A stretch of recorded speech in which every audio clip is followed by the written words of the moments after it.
Herkese merhabalar. Kanalıma ve mutfağıma hoş geldiniz.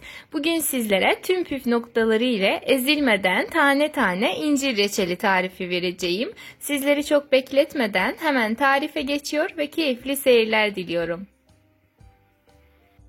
Öncelikle reçel yapmak istediğimiz kadar incir alıp incirleri güzelce yıkayalım.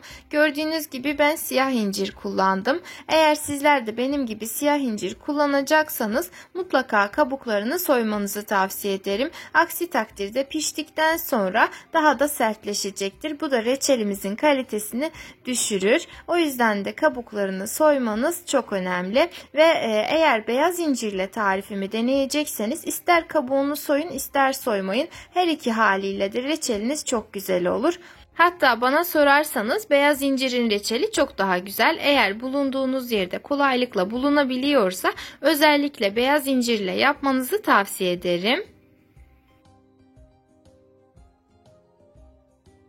Ve tamamının kabuğunu soyup hazırladıktan sonra bir çatal yardımı ile incirlerimizin üzerinden delikler açalım.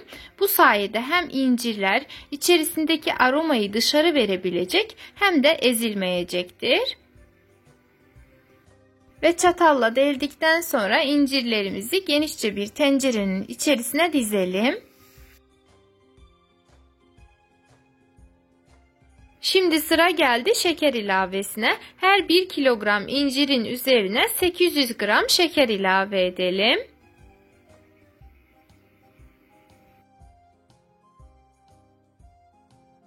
Şekerle üzerini kaplayıp havayla temasını kestikten sonra tenceremizin kapağını kapatıp en az 2 saat kadar bu şekilde dinlendirelim.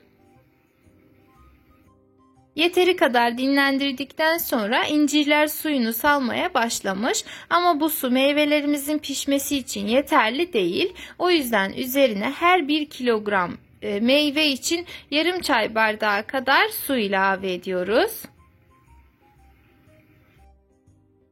Suyunu da ekledikten sonra tenceremizi ocağa alıp orta ateşte reçelimizin kaynamasını bekleyelim.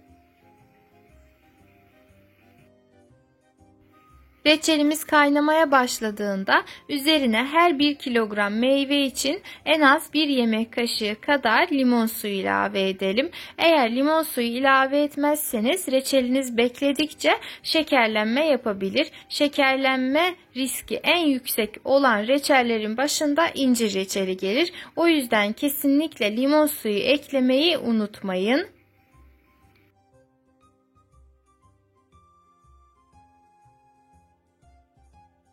Reçelimiz 5 dakika kadar kaynadıktan sonra ocağı kapatalım ve en az 1 saat kadar reçelimizi bu şekilde dinlendirelim. Dinlenme aşamasında tencerenin kapağını kapatmayı unutmayalım ki meyveler havayla temas edip kararmasın. Yeteri kadar dinlendirdikten sonra tencerenin kapağı açık bir şekilde reçelimizi tekrardan orta ateşte kaynatalım.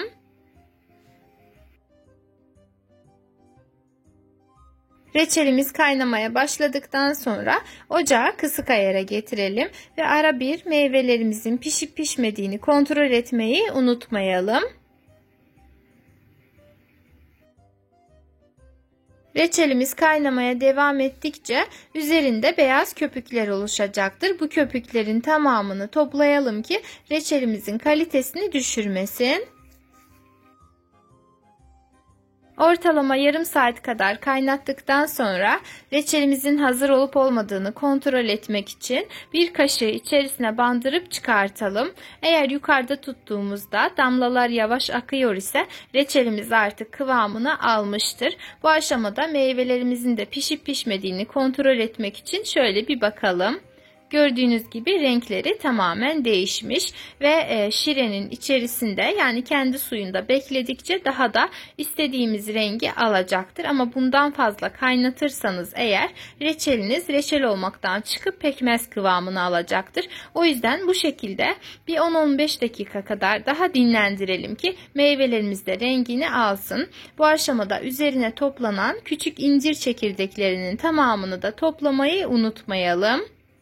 Bu arada eğer reçelinizi beyaz incirle yapacaksanız üzerine çekirdekler toplanmayacaktır. Ve hazır olan reçelimiz dinlene dursun. Biz geçelim kavanozlarımızı ve kapaklarımızı hazırlamaya. Tüm kışlık tariflerimde söylediğim gibi kullanacağımız kavanoz kapakları daha önce hiç kullanılmamış, yani yeni olmalı ve de kaynar su ile güzelce sterilize edilmiş olmalıdır. Kaynar suyun içerisinde yıkadıktan sonra kapaklarımızın üzerinde hiçbir damla su kalmayıncaya kadar güzelce kurulayalım. Ve kavanozlarımızı da mutlaka kaynar suyla sterilize edip güzelce kurulayalım. Doldurmadan önce özellikle ağız kısmını bir kontrol edelim. Eğer herhangi bir kırık, çatlak var ise kavanozlarımızı kullanmayalım.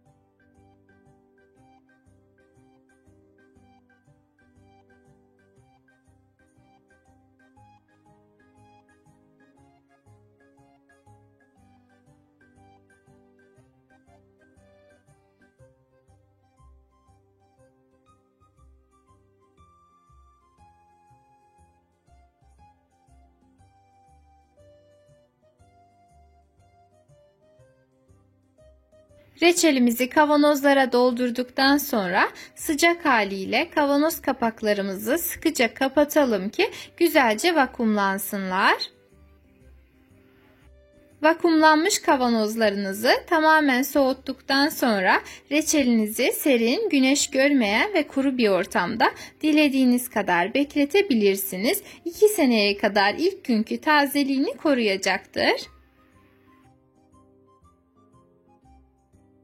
Ve tüm püf noktaları ile ezilmeden tane tane tam kıvamında incir reçeli tarifimi sizlerle paylaştım. Umarım denersiniz. Eğer beğendiyseniz bana destek olmak adına videomu beğenebilir, emoji dahi olsa yorum bırakabilir. Hatta aşağıdaki paylaş butonuna tıklayarak ister sosyal medya hesaplarınızda isterseniz de WhatsApp hesabınızda tarifimi sevdikleriniz ve ailenizle paylaşabilirsiniz. Yepyeni tariflerimden haberdar olmak için kanalıma ücretsiz bir şekilde abone olup bildirim zilini tüm olacak şekilde etkinleştirmeniz yeterli. Kendinize iyi bakın. Allah'a emanet olun.